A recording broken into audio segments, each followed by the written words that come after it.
Women in World War I served as nurses, manufacturing workers. They sewed badges and they sold war bonds.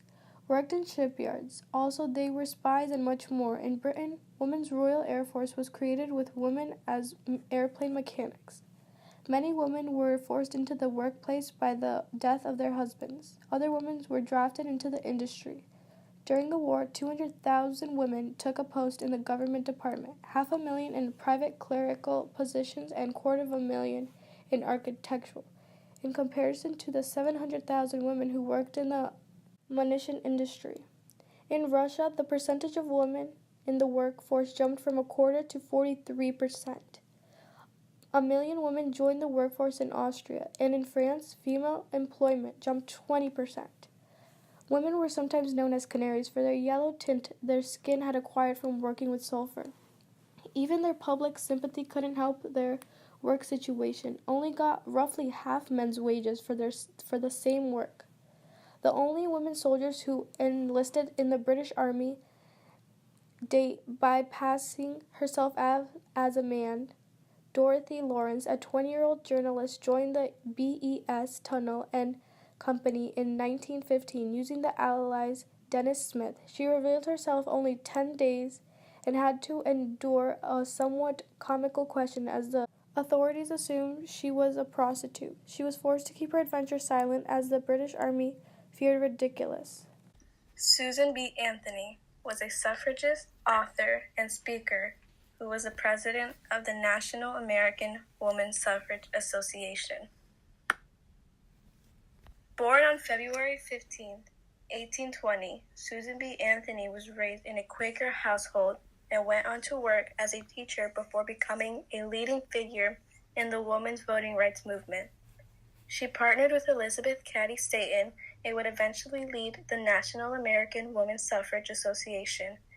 A dedicated writer and lecturer, Anthony died on March 13, 1906. Flora Sanders was the only British woman to officially serve as a soldier in the trenches during World War I. How she got there is a testament to a very determined character. She went to Serbia to serve as a nurse, but when she got separated from her colleagues, she promptly joined the Serbian army as a soldier instead. Edith Cavell, a British nurse who ran a Belgian clinic, she saved many lives on both sides. She also managed to smuggle nearly 200 British, French, and Belgian soldiers, which was occupied by the Germans. When the plot was discovered, Cavell was put in trial by the German government and executed. Despite worldwide outrage, her death caused shockwaves and helped a surge in British recruitment. Marthe Knockart was one of the most influential female spies of the World War. Born in Belgium, she earned an Iron Cross from the Germans for her work in a military office in her village when they invaded her town. Soon, though, she was working as a spy for the British, passing on information to the Allies. Before the First World War, women would just mainly stay home. They would just clean around their homes, for example, like carry water, firewood, made starch, ironed clothes, built fires, and made candles. They sewed and made everything, and they were usually in charge of buying necessities for the family while their husband would be working at the factory. All this changed when World War I started. Women would be forced to get out of their comfort zone in order to provide food and shelter for their family while their husbands were in the war or dead.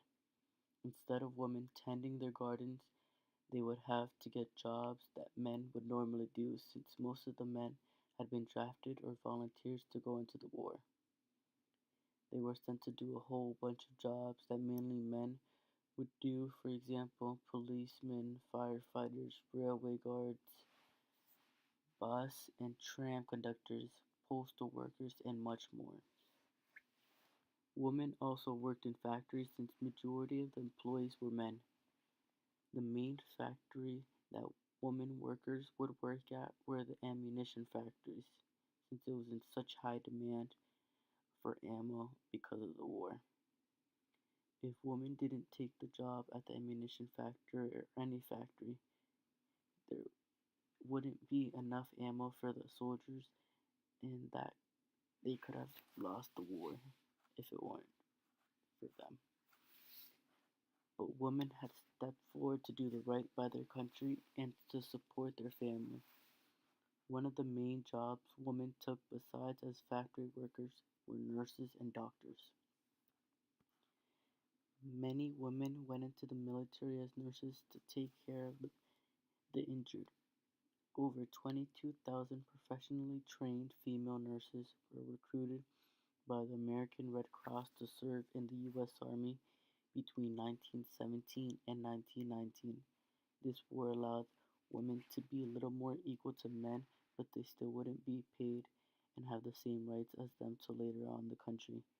Because of the result of all this and the woman in the war, this has helped the women a huge step forward towards to being more equal for men because later after the war they eventually let women vote in some way. If it weren't for this, women wouldn't have had this having the same job as men till later in the mid-century.